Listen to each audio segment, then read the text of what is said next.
Good morning, everyone. It's a thrill to be here today with two more illustrious and accomplished women I couldn't imagine. I'm honored. To my immediate left is Senator Joni Ernst, as you know, a member of the Senate Armed Services Committee and the ranking member on the Emerging Threats Subcommittee, and the first woman combat veteran to ever be elected to the Senate. Awesome to see you and have you here. Thanks. And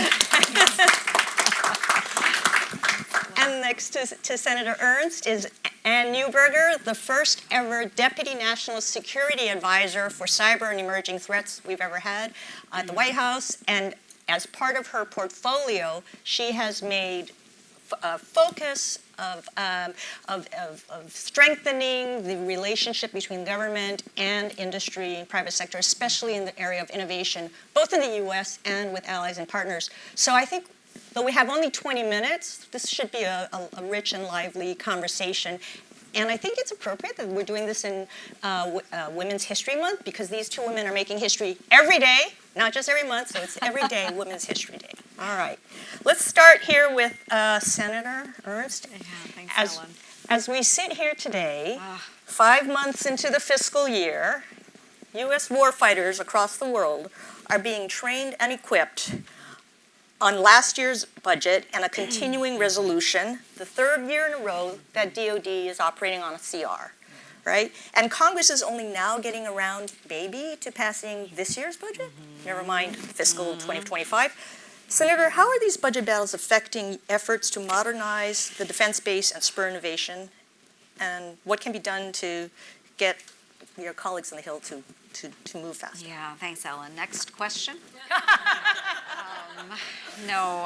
And thank you, Ellen, for bringing this to the forefront, because as we all sit here, yes, there is a lot of work that is going on the Hill right now, and we do have very high hopes that this current fiscal year's appropriations will actually get done. What I understand is that they're busy in the House right now with the language. We anticipate it will come to the Senate on Friday. Now, if we are able to compress the time, we could actually take a vote on Friday. So we are hoping to get it done, again, at the nth hour before a shutdown. But you raised the important issue of the continuing resolutions. And every single one of you in this room knows how harmful continuing resolutions are to our military. We're not able to engage in new starts, new programs. Certainly holding us to a previous year's appropriation is not helpful when we have an ever increasingly dangerous world. So let's all agree that it's harmful, and let's get back to regular order. That's what we need to do. But again, we hope to have this year's approps done on Friday. And then, for heaven's sakes, we need to get next year's fiscal year's appropriations done before the fiscal year actually happens. Okay, great. Ms. Neuberger, the NSIB report card shows that China is closing the gap on emerging technologies like 5G and 6G. In fact, despite lobbying efforts by the Trump and Biden administration, Huawei is still the world leader in 5G market share, and in the global south, China significantly subsidizes the costs of the gear. How do you deal with that? And are you changing your approach to competing with China in telecoms, especially in emerging markets? So there's really two aspects to your question that I want to talk about a bit. Thank you, Ellen. One part is strategic technologies like telecom. And why is telecom so critical? Because the nation's secrets and the nation's IP ride on telecom networks. And the future of a number of industries, whether connected cars, whether UAVs monitoring distributed energy infrastructure around the country to make maintenance or repair of down lines more efficient and rapid, all of that relies on connectivity and on trusted connectivity. So that's the reason that both the Trump administration and the Biden administration have put such a focus on saying we must have trusted telecom. What makes China, and specifically Huawei, but really the two go together, such a potent competitor is the fact that China maintains a largely closed market. The Chinese, Indian, and U.S. domestic markets are the largest telecom markets in the world. And because China largely maintains a closed domestic market, they can subsidize their international subsidies by their domestic market. And Chinese products are good. The R&D budget of Huawei is twice Ericsson and Nokia, which are the two Western telecom equipment providers, are twice their budgets combined. So that really makes the Chinese industrial strategy, and notably Huawei, such a potent competitor. So the approach we've been taking, really building on the prior administration raised a great deal of focus on the need for trusted telecom. The answer we would often get back is, but you don't have an economically viable approach, right? Because of heavy Chinese subsidies, trusted telecom approaches were often 30 to 40% more. So what we've been working to do is bring the two parts together, the national security message with an economic package. And the first example of that has been Costa Rica. In Costa Rica, one of our most trusted allies in the South, a host of the Summit for Democracy, one of the co-hosts, President Chavez really, following when he came into government, the country faced a very significant, at the time it was a ransomware attack against government systems. Essentially, Costa Rican's government systems were shut down. And it raised his awareness about the need for trusted digital infrastructure in Costa Rica. And as they were doing their 5G tender, they started working with the US government to say, how do we ensure that we can incentivize trusted vendors? So the US approach has been a combined three parts. Part one was a $25 million cybersecurity grant for Costa Rica to stand up a security operations center. That will become a regional security operations center. We'll be cutting the ribbon on it next month. The second piece, the first ever $300 million EXIM financing grant for trusted infrastructure. Export-import. In Costa, exactly, thank you, in Costa Rica. So bringing together the finance and our trusted goal. And the third part of that has really been investing in Costa Rica. We're lucky there's a strong, to your point, private sector base. Intel Corporation has a major place. There are other companies investing, many call centers in Costa Rica. And indeed, next month, Costa Rica will be hosting a forum for 10 other regional countries to learn about their approach to trusted telecom. The US will be there with DFC, with EXIM, with our financing on the table, ready to discuss specific packages, taking the Costa Rica model to a broader set of countries in partnership with Costa Rica. So staying on the theme of competition and emerging threats, Senator, threats to critical infrastructure involve not just attacks on power grids and oil pipelines, but on businesses, right? Especially small businesses that support innovation and modernization. How concerned are you about, I know Ms. Neuberger works on the cyber angle a lot, but about acquisitions of these innovation companies by investment from adversaries like China, or efforts by these U.S. companies to work in adversarial countries? And what are you doing about it? Yes, thank you, Ellen. I have a unique opportunity to be the ranking member, not just on the subcommittee for emerging threats and capabilities, but also the ranking member of the Senate Small Business Committee. And this is where we have seen our adversaries come in through the use of shell companies and other types of organizations that will use our existing programs through the federal government to gain access to grants and those small businesses. So we have various programs like the Small Business Innovation Research Program. We have the Small Business Technology Transfer Program. All of those are meant for American small businesses. They provide grants and opportunities to develop technologies that would be used by our Department of Defense. But what the Chinese and, again, other adversaries have been able to do is tap into that, those various programs, and really use our own research dollars, our own grant dollars to take our innovation. So in 2022, I did have a measure that passed that would prohibit any of our dollars going through SBIR, SBTT, to our foreign adversaries. So we have the efforts in place now, but we have to really pay attention. Again, they can use shell companies and other types of organizations to tap into those dollars. So it's really important that the SBA do their homework as well.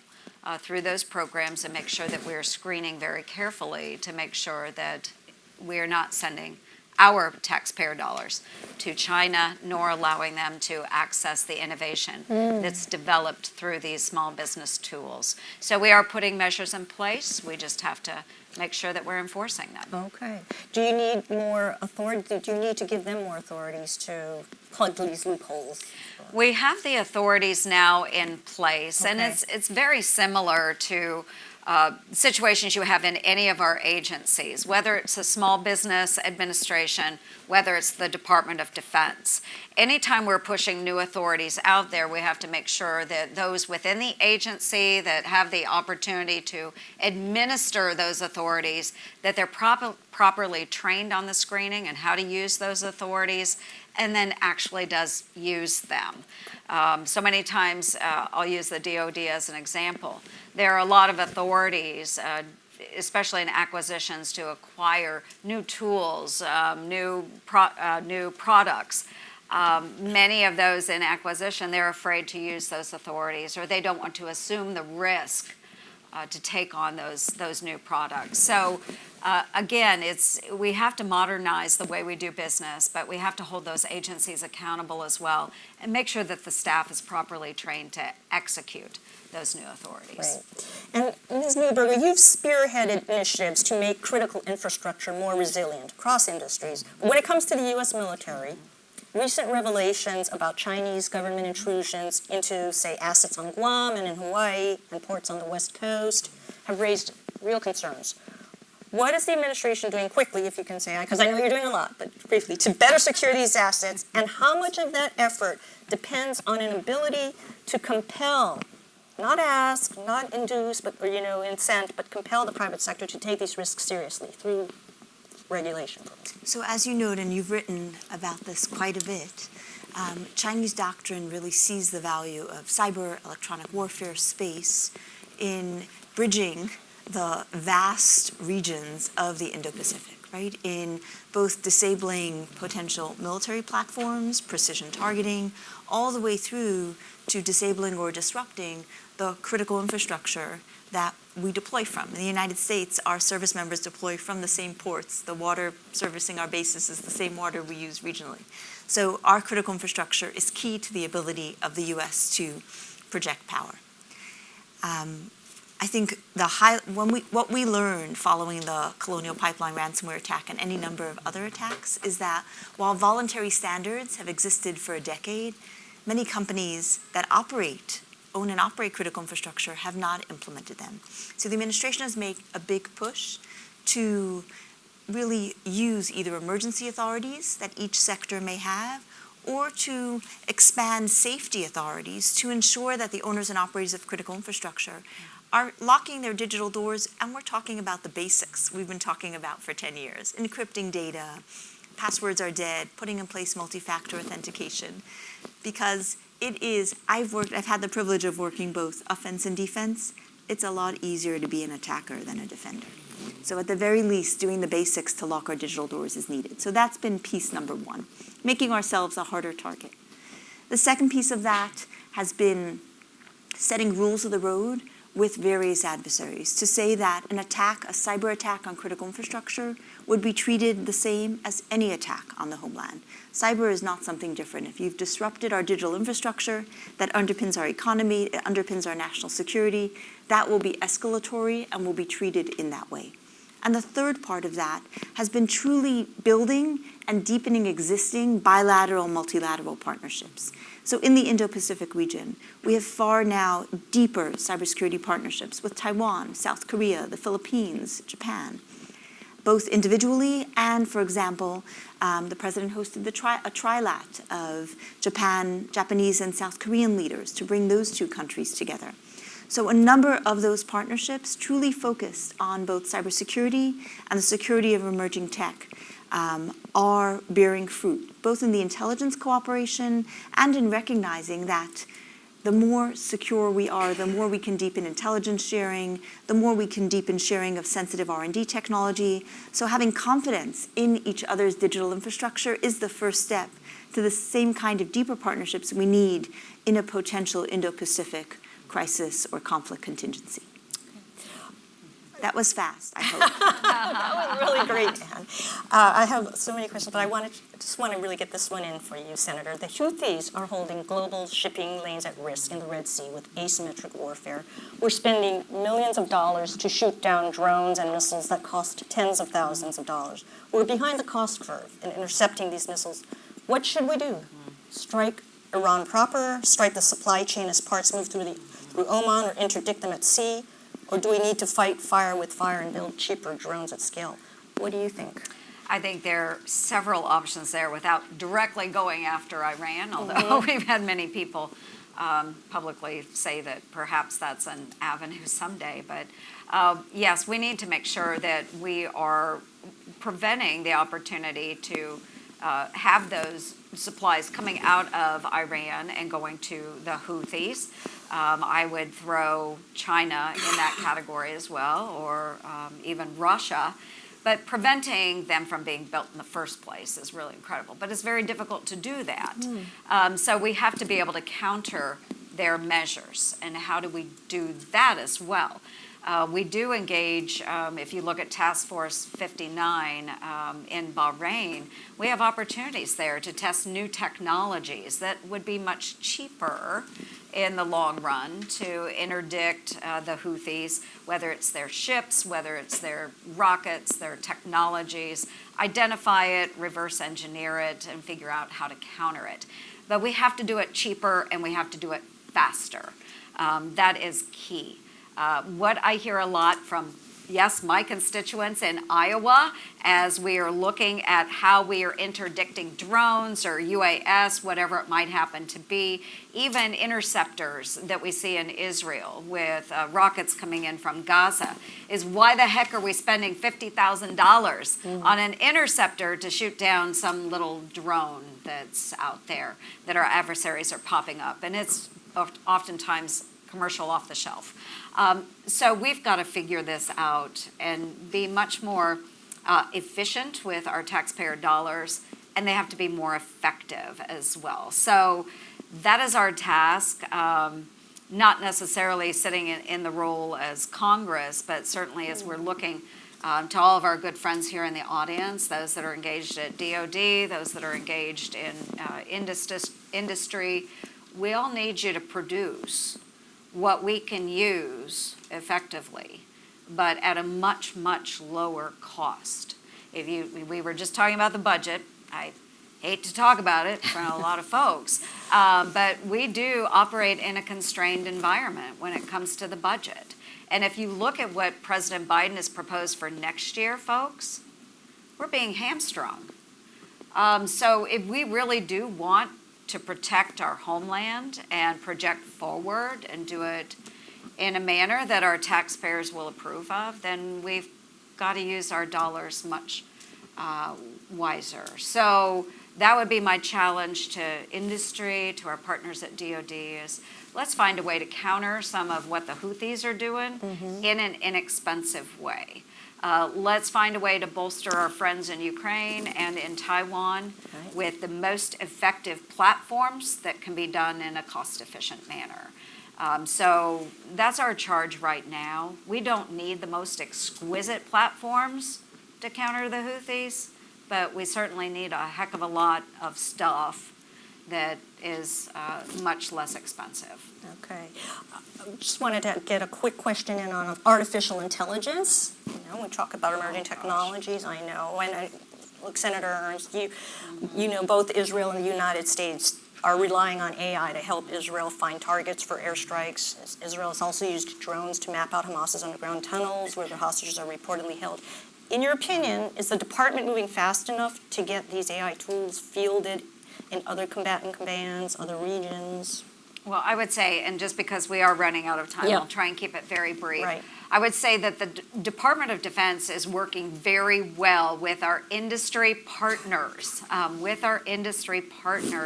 to project AI forward and enable our friends in Israel, in Ukraine.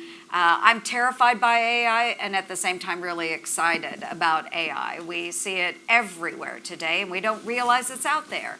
But what I can say is, like SOCOM, and I see great friends from SOCOM here in the audience, they now have a multi-year contract with Palantir to work on AI in Ukraine, Israel, and elsewhere. And it allows us to take so much information through their large language model, take all of that information, just scrape the internet, get that info, put it all together. It saves a lot of our human capital, and then narrow it down to the most important pieces in determining targets and so forth. So I'll stop there, but man, it's so exciting. There is so much we could do in the AI space. Okay, and I'm getting the stop sign, but last I question know, I have to we get could go on forever.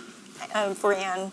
How is the government seeking to ensure that adversaries are not using AI for purposes of war? Real quickly, in 10 seconds. You know, so the New Yorker in me will come out. So, you know, here's what I would say. In the example that the senator gave, AI demonstrates both the power and the risk. Because when we look at drone swarms, the opportunity to actually prevent them by shooting each one down or via interceptors, we can't. But adversaries using AI to locate our targets, potentially in a large sea, by target identification, and then rather than using GPS to navigate, but again, use the surface of where they are to find a target, is a major risk. On the promise side, there are more efficient ways also to defend on that side. So I think the call to action for us, exactly as the senator said, is to use the data stores we have, build the models to ensure that AI-driven defense is always a step ahead. Great. And notably in the arenas both of defending military targets that are deployed, as well as in the arena of cybersecurity, where amassing data can make a difference in speed, and the speed of finding an adversary who has exploited your network is key, because the faster you can find and push them out, the more you can manage the harm. So those are two areas where across the government there are active efforts underway between DoD and the intelligence community, and notably a real call to action and a lot of creative work coming in from the private sector that I think will really move the needle far faster than in many cases the department and government would do on its own. So a thank you for that partnership, and it's really the call to action in the 4 words on the wall right there. All right. Thank you very much, Deputy National Security Advisor Neuberger and Senator Ernst. Give them a round of applause. Thank you.